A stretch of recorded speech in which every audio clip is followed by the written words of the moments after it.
ملکہ Elizabeth کی وفات کے بعد بادشاہ بننے والے چارلس سوئم کی تاجپوشی کے لیے شاہی خاندان کے جوہرات میں سب سے اہم اور منفرد حیثیت کے حامل 17ویں صدی کے سینٹ ایڈورڈ کراؤن میں چند اہم تبدیلیاں کرنے کا فیصلہ کیا گیا ہے۔ بکنگم پیلس نے کہا ہے کہ آئندہ سال 6 مئی کو شاہ چارلس سوئم کی تاجپوشی کی تقریب کے لیے تاج میں رد و بدل کیا جائے گا۔ ٹھوس سونے سے بنے ہوئے اس تاج میں قیمتی پتھر یاقوت، ایمیتھسٹ، نیلم، گارنیٹ، پکھراج اور ٹرملین جڑے ہوئے ہیں۔ سینٹ ایڈورڈ کے تاج سمیت شاہی خاندان کی جوہرات کی انمول کلیکشن ٹاور آف لندن میں رکھی گئی ہے، جسے ہر سال لاکھوں کی تعداد میں سیاح شوق سے دیکھنے آتے ہیں۔ سینٹ ایڈورڈ کا تاج آخری مرتبہ 1953 میں ہونے والی تاج پوشی کی تقریب کے دوران ملکہ الزبتھ دوئم کے سر پر رکھا گیا تھا۔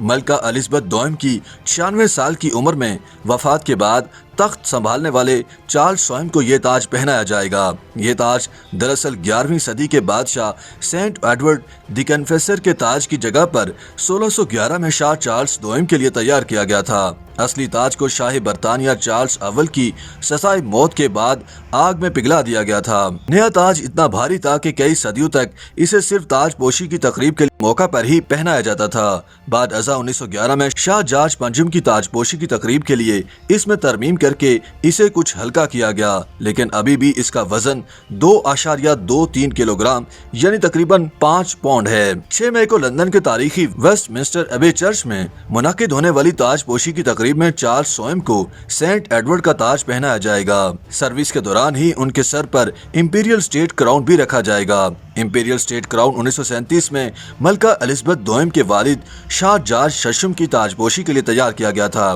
اس تاج میں دیگر قیمتی پتھروں کے علاوہ 2000 سے زائد ہیرے جڑے ہوئے ہیں۔